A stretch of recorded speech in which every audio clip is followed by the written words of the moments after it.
अस्सलाम वालेकुम प्यारे व्यूअर्स, एक और अच्छे टॉपिक के साथ आप सबके सामने दोबारा हाजिर हुई हूँ। बहुत ज़रूरी बातें आप लोगों से शेयर करनी होती हैं।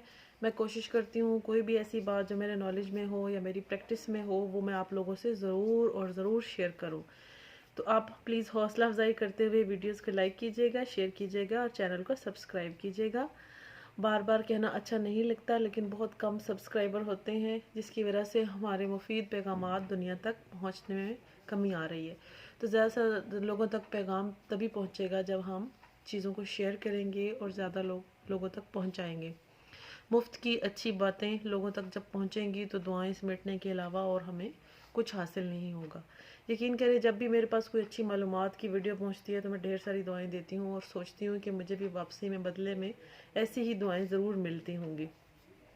तो आज का टॉपिक है एब्जॉर्प्शन के हवाले से कि हमारे आजकल छोटे छोटे बच्चों में आप लोगों ने देखा होगा कि दांतों के अंदर सफ़ेद से निशान हो जाते हैं, नाखूनों के अंदर सफ़ेद निशान होते हैं। और अपने जो ख़वातीन हैं, ख़ासतौर पे लड़कियां, जब यानी 15 से 20 साल की एज के दौरान ही मुख्तलिफ़ तरह की डेफिशिएंसीज़, कैल्शियम की, आयरन की डेफिशिएंसीज़ का शिकार हो जाती हैं। और 30 टू 40 का जो हमारा एज ग्रुप होता है उसमें तो बहुत ही कॉमन है ये तमाम मसाइल। लेकिन ये जो अर्ली एज में होता जा रहा है इसकी वजूहात भी सेम ही हैं तकरीबन जो कि हमारे बाद के ग्रुप से हैं। मैं कहूँगी कि आजकल जैसा लाइफस्टाइल है, जैसे हमारा खाना पीना है, जो चीज़ें हम खाते हैं, तो खोखली सी खुराक है हमारी। इसके बावजूद भी अगर कोई 30 से 40 के टाइम स्पैम में मेल या फीमेल को अगर कोई डेफिशिएंसीज हो रही हैं तो वो फिर भी बेहतर है उनसे जो कि 15 से 20 साल की एज में बहुत ज़्यादा डेफिशिएंसीज देखने में आ रही हैं और बच्चों को अभी से इसी एज से ही सप्लीमेंट्स पर लगा दिया गया है। उसकी वजह यह है कि हम सोचते हैं कि हमारी शायद सिर्फ खुराक का ही कसूर है, लेकिन ये नहीं सोचते कि जो खुराक हम खा रहे हैं वो भी हमारे जिस्म में एब्जॉर्ब नहीं हो रही और उसके पूरे न्यूट्रिएंट्स हमारे जिस्म को नहीं मिल रहे, जिसकी वजह से ये मसाइल बहुत ज़्यादा देखने में आ रही है। तो आप जैसे कि यकीनन आप में से बहुत से लोग जानते होंगे कि गट हेल्थ जो है, हमारी बड़ी आंत और छोटी आंत की जो सेहत है वो हमारी सारे जिस्म की सेहत पर डिपेंड करती है। लेकिन हम अपनी खुराक में ऐसी चीज़ें शामिल नहीं करते जो हमारी गट हेल्थ के लिए ज़रूरी होती हैं, जिसकी वजह से खुराक की एसिमिलेशन, उसकी एब्जॉर्प्शन सही से नहीं होती और वो वहाँ तक नहीं पहुँचती जहाँ तक उसे पहुँचना चाहिए, जिसकी वजह से बाल गिरते हैं, नाखून टूटते हैं, आंखों से रोशनी ख़त्म हो जाती है, स्किन बहुत मुरझाई हुई होती है। यंग एज में ही ये मसाइल सामने आ जाते हैं। और जैसे मैंने पहले बताया कि नाखूनों के दरमियान या नेल्स के दरमियान वो निशानात आ जाते हैं जिससे बहुत ज़्यादा बच्चों की ग्रोथ मुतासर होती है। तो ये सब के लिए है कि हम इन चीज़ों को फॉलो करें। जैसे कि हमें जानते हैं कि अंग्रेज़ हमें जाते जाते चाय का तोहफ़ा दे गए हैं, तो अब हम चाय के बगैर नहीं रह सकते, लेकिन चाय पीने का हमारा टाइम गलत है। चाहे अगर हमें आदत पड़ गई है, हम जेनेटिकली इस चीज़ के आदी अगर बन गए हैं, तो हमें ये सोचना चाहिए कि अब हमें अपनी लाइफस्टाइल मॉडिफिकेशन ऐसी करनी पड़ेगी जिसकी वजह से चाय जो है हमारी खुराक की दुश्मन ना बने।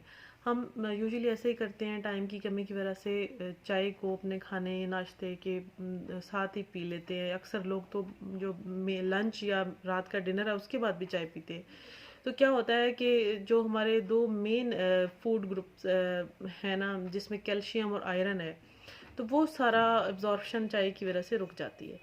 तो क्या होता है कि बाकी चीज़ें तो समहाउ जिस्म सिमुलेट कर लेता है, लेकिन आयरन और कैल्शियम की डेफिशिएंसी फिर बहुत अर्ली एज से शुरू हो जाती है। और अनफॉर्चुनेटली हम अपने बच्चों को भी चाय दे रहे होते हैं, मेरे समेत हम सब चाय के बड़े शौकीन हैं और बच्चों को भी चाय बड़ी अच्छी लगती है। और बच्चों को स्पेशली वो चीज़ बहुत अच्छी लगती है जिससे आप उन्हें मना करें कि ये आपके लिए अच्छी नहीं है, तो वो तो उन्होंने ज़रूर ही पीनी है। मेरा भी यही एक्सपीरियंस है, आप लोगों का भी यही यकीनन एक्सपीरियंस होगा।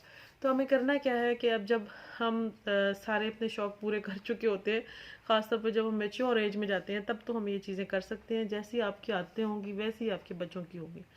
चले देर आए दुरुस्त आए, अभी भी आपके पास वक्त है कि आप अपनी आदतों को बदल दें। अगर आप चाय के बगैर नहीं रह सकते तो उसके अल्टरनेट तलाश करें। मतलब ऐसा है कि जैसे हमने शुरू से सुना है, देखा है, अपने बड़ों को करते देखा है कि अंडा खाया अगर बॉयल है या फ्राई है तो चाय तो उसके साथ फ़र्ज़ है पीना।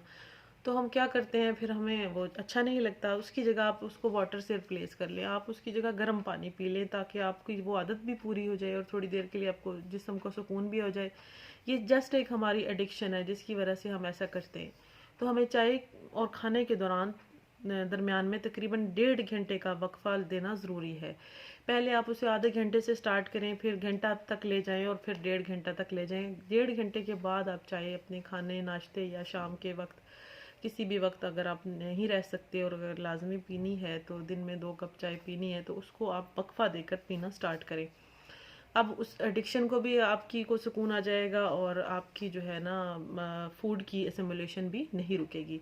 ऐसी बात नहीं है कि हम बिल्कुल ही गलत खुराक खाते हैं, माना कि आजकल वो चीज़ें नहीं हैं जो पहले थी, खालिश चीज़ें नहीं हैं, लेकिन एक अगर सिंपल गंदम के आटे को भी देखा जाए तो उसमें बहुत से न्यूट्रिएंट्स होते हैं, यानी कि रोटी में भी बहुत सी चीज़ें होती हैं, इसी तरह अंडे में, और इसी तरह हम नाश्ते में जो सालन इस्तेमाल करते हैं या खाने में जो हम सब्ज़ी सालन जो भी इस्तेमाल करते हैं उसमें बहुत सारी चीज़ें होती हैं, लेकिन कम या ज़्यादा कर देने की वजह से उसके न्यूट्रिएंट्स ज़ाया हो जाते हैं। मसलन हम सब्ज़ी बनाते हैं तो उसमें बहुत ज़्यादा ऑयल या घी का इस्तेमाल अगर हम करेंगे, बाज़ सब्ज़ियों में अच्छा लगता है लेकिन बाज़ में इतना ज़रूरी नहीं होता, लेकिन हम जब तक हम ऊपर हमें घी की एक लेयर नज़र ना आए हमें सुकून नहीं आता। तो उससे भी खाने के विटामिन ज़ाया हो जाते हैं और हमारा जो पकाने का तरीक़ाकार होता है उससे भी बहुत ज़्यादा गलत इफ़ेक्ट पड़ता है हमारे खाने की जो पकाने का तरीका, कि मतलब हम सब मसालों को भूनते हैं तो लहसुन प्याज टमाटर के सारे न्यूट्रिएंट्स ज़ाया हो जाते हैं, सारे विटामिन उसमें से निकल जाते हैं। फिर हम खाने को ओवर भूनते हैं, उसकी फ्राइंग बहुत ज़्यादा करते हैं, जिसकी वजह से हमारी जो मोस्टली सब्ज़ियाँ जिनकी ख़ास तौर पर बात करें तो उससे खुराक की अच्छी ग़िज़ाइयत ज़ाया हो जाती है। तो हमें इन चीज़ों का ख्याल रखना होगा, हमें अपने कुकिंग प्रोसीजर का, हमें अपने खाने के प्रोसीजर का और टाइमिंग्स का ख्याल रखना होगा, तब जाके हमारी सेहत अच्छी होगी। वरना हम इसी तरह से मुख्तलिफ बीमारियों का शिकार होते रहेंगे और बहुत अर्ली एज से बच्चों को सप्लीमेंट्स का आदी बना लेंगे और अपनी जो असल खुराक जो वो खा रहे हैं वो समझे डंप्ड हो जाती है, जाके वो हम डस्टबिन में डाल रहे हैं, वो डंप कर रहे हैं हम। तो हमें चाहिए कि हम हेल्दी हैबिट्स बनाएं। हम जब अच्छी हैबिट्स बनाएंगे तो हमारे बच्चे भी इसी तरह से हेल्दी और अच्छी हैबिट्स बनाएंगे। कोशिश करें कि जेनेटिकली बीमारियां देकर ना जाएं। इस बात को यकीनी बनाएं कि आप जिस तरह के हैं, जो आपकी जो बीमारियां हैं, आपकी जो फिज़ीक है, आपकी जो हैबिट्स हैं वो आपके बच्चों में आती हैं। तो बच्चों को अच्छी अच्छी चीज़ें जेनेटिकली दे के जाएँ विरासत में, उन्हें बीमारियां तोहफे एलर्जीज़ मत दे के जाएँ। कोशिश करें इन चीज़ों को ज़्यादा से ज़्यादा कंट्रोल करें।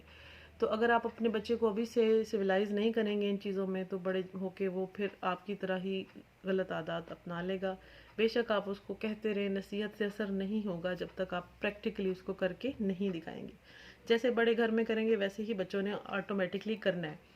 तो जितनी भी देर हो चुकी है, जिस एज ग्रुप से भी आप हैं, कोई बात नहीं, आज से कल से शुरू करें और बिस्मिल्लाह करें। देखिए आप सेहत पे बहुत फ़र्क पड़ेगा, आप जो भी खाएंगे आपके जिस्म को लगेगा। और ख़ास तौर पे बच्चों को इस चीज़ से दूर रखें, ताकि वो हर चीज़, हम लोग जायका देखते हैं, हर चीज़ इंजॉय करते हैं। गर्म पानी अगर आप चाय की जगह पी लेंगे उस वक्त तो आपको आपकी बॉडी को वही सिग्नल जाएगा जो चाय पीने से जाता है। तो आप ज़रा ट्राई करके देखें इस चीज़ को और चाय को ज़रा खानों से दूर रखें और बेशक चाय पीते रहें। उस सूरत में चाय आपको नुकसान नहीं देगी। उम्मीद है आज का छोटा सा मैसेज बहुत आपको पसंद आया होगा और आप इसे आगे लोगों से शेयर करेंगे, उम्मीद करती हूँ। सब्सक्राइब भी करेंगे। इंशाल्लाह अगली वीडियो में और मज़ीद मालूमात लेकर हाजिर होंगी। उस वक्त तक के लिए इजाज़त। अल्लाह हाफिज़।